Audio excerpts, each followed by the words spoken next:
The countryside sure is beautiful this time of year. It's art time with Mr. Mayberry. Let's get busy. Merry Christmas and welcome to Art Time with Mr. Mayberry. A landscape is a picture of land. Today we're going to be drawing a winter landscape, and I'm going to be starting on a 9x12 piece of sky blue construction paper. If you're able to use a larger piece of paper, you might like to do that because it'll give you more room to draw things. So let's get started. It's time to make some art.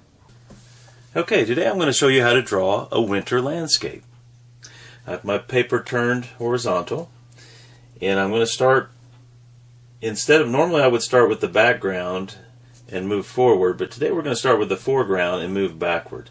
So remember there's three areas to a landscape, and they are the background, which is in the back, the foreground, which is in the front, and the middle ground, which is in between.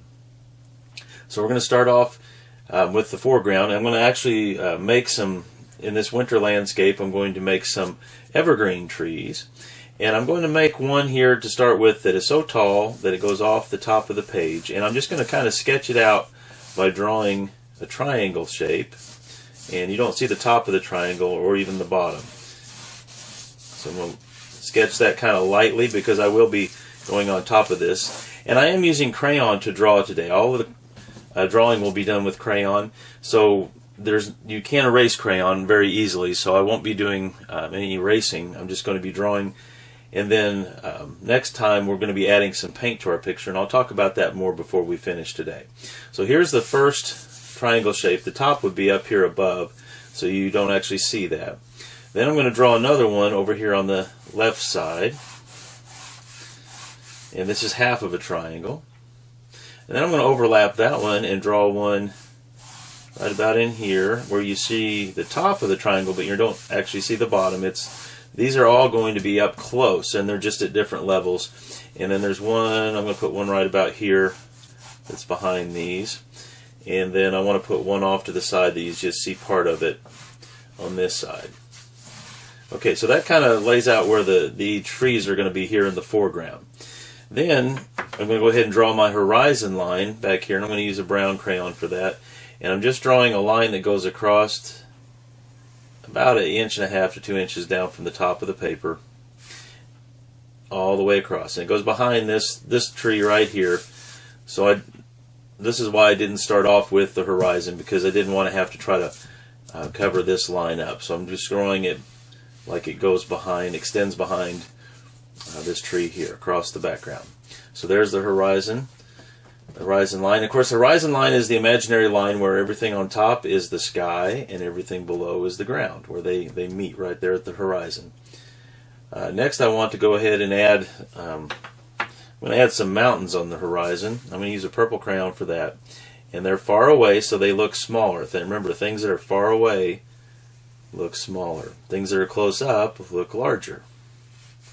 So I could draw the same one of these trees that are in the foreground that look really large. I could draw it in the background, back here on the horizon line, and it would look real tiny, like a little dot. But for now, I'm going to make mountains all the way across the horizon line. Okay, next I want to go ahead and I'm going to sketch out.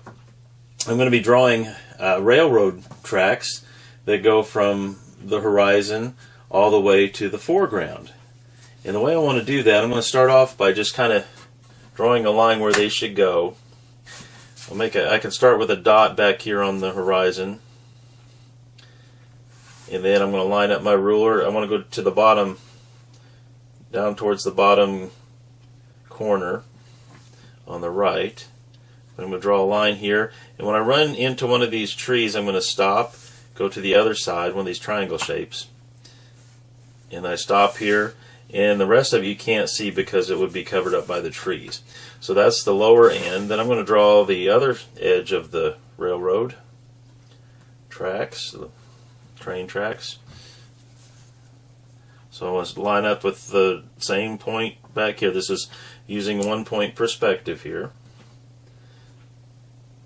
And I go along my straight edge until I run into this large tree here. And then I keep going on this other side. Okay, now that one looks like I missed my mark just a little bit. It looks like it's going off into the sky, so I'm going to go ahead and try to make an adjustment here. Again, you can't erase crayons, so this will be interesting. So I'm going to go ahead and... Okay, right there. I did make it kind of dark. I really intended to have that a little bit lighter because this is just a guideline for the railroad ties, which I'm going to start back here, making them kind of close together, and then they're going to get a little bit farther apart as they come up closer. And I want to go past this line that I drew on either side.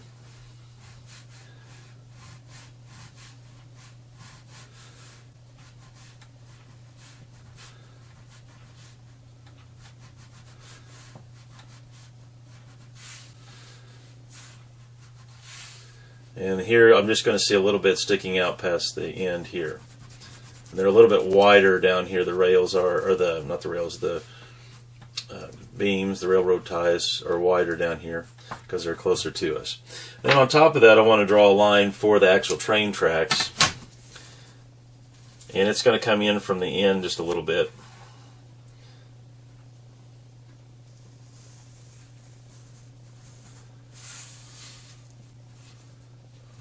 So I'm really just going to see the one down below here, and then the other one, I'll see the other one for a good portion of this drawing here, portion of this picture. Okay, so there's my railroad. I made it a little bit too dark back here in the back, but that's the way it's going to be.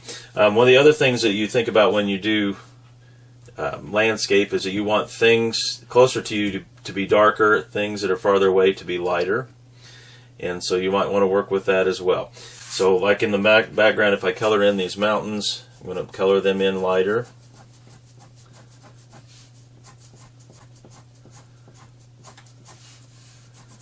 And right here as well.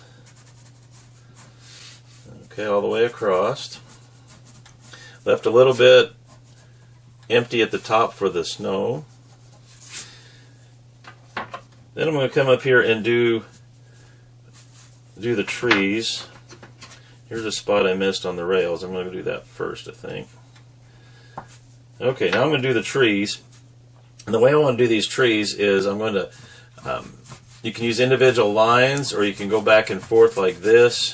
It's kind of a scratchy movement. And I'm going to go out wider than the triangle on either side.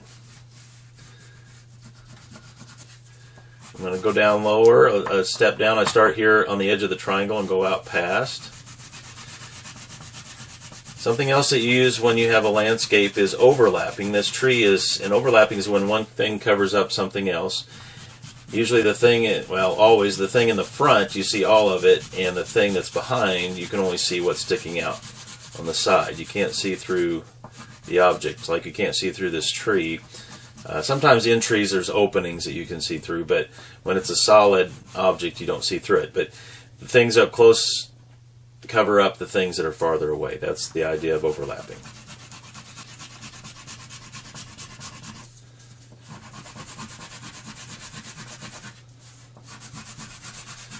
Okay, I might want to stick a piece of paper where my page is going off the end so I don't color on the desk or table. You might want to stick another piece of paper underneath that.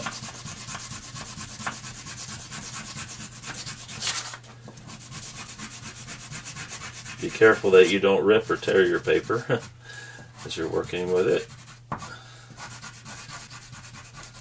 Okay, so that's one tree.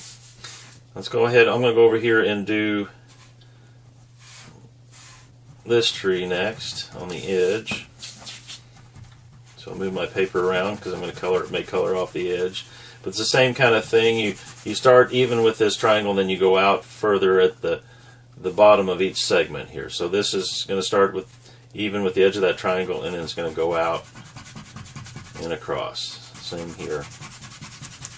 Now you could do other kind of trees as well on this if you want.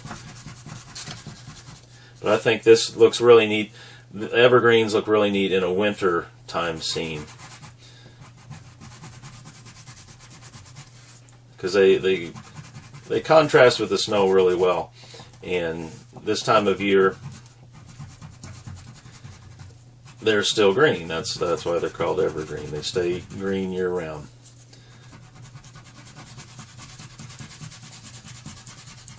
And we are going to be adding snow to this picture, but that's what we're going to be doing next time. I mentioned earlier something about painting. Well, that's the painting that we're going to do. We're going to add some snow to this picture. But that will be next week's project.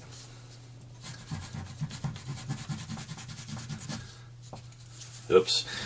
Another thing, if you put paper underneath for the edge, you probably don't need to leave it on there. I just left a line here because of the rubbing. That was where the edge of this paper was, so let me move that one out of the way. I'm going to do this inside part. Okay, so I'm creating depth there. I have things that are large up close, things that are smaller farther away. There's overlapping, and there's dark up front here close to us, and lighter farther away. So all those things create kind of depth in the picture, as well as also we're going to look at detail here in a second. Things that are higher on the page look farther away also, and things that are lower look closer to us. So those are the things you think about when you do landscape pictures. I'm going to go ahead and do on this side. Almost forgot this tree over here. There's one over here on this side.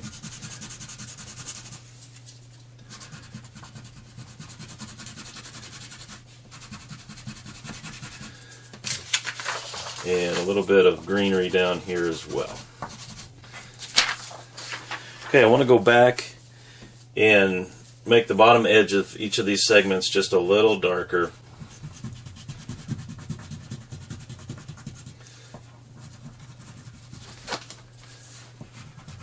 So across here, so that you can tell them apart, one from the other, one from the one below it, or the one above it. You can see them set as separate parts of the tree.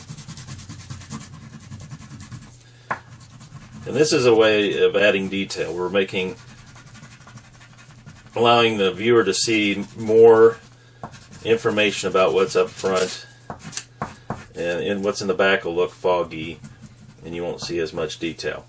You might even, I could outline some of this with a black crayon. It's another way of adding detail.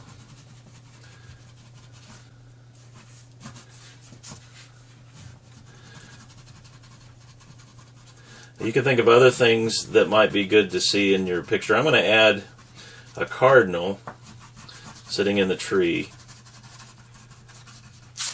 I think that'll add an extra, it'll give the picture some life by doing that.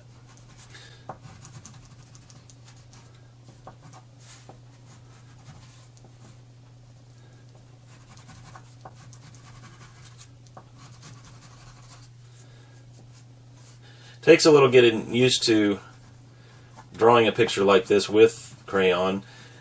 When we're younger, we use crayon all the time for everything. As you get older, you like to draw more with pencil because you can erase your mistakes. And you use crayon, it's hard to do. So I think it makes us a little more uncomfortable to try to draw with crayon because we know we can make mistakes and have it not be easy to get rid of them. Okay, now the cardinal. So the cardinal, what I'm going to do, it's not going to be a lot of detail to the cardinal, but it'll be enough that you'll recognize what it is. I'm going to draw kind of a football type shape here that's tilted, just with the red, make it dark. And then I'll make kind of a triangle here for the tail, sticking back. And then the head the feathers come to a point on top, so this is like a circle with a triangle attached almost. And then you could also do like a squirrel or something like that. That might be neat. Then I'm going to use a black crayon. They have black feathers on their face. And of course this is the male bird that has all the decorative feathers. And then orange, bright orange for a beak out here.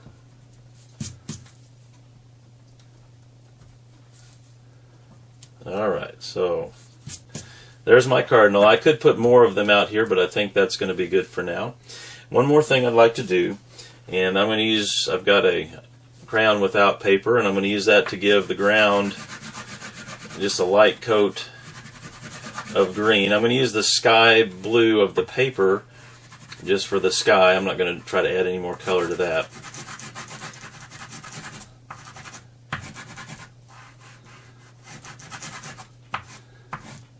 And so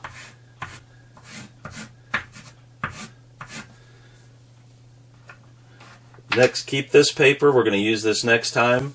And like I said, we're going to paint the snow on the picture. But this is our project for today, a winter landscape. Don't lose your paper. We're not finished with it yet. Thanks for coming to art class, and I'll see you next time. See you later. Hi, bye. Oh, one more thing. If you like drawing, you might join me on Draw Time with Mr. Mayberry. We're starting the wintertime edition. Well, that's all for now, and I'll see you next time.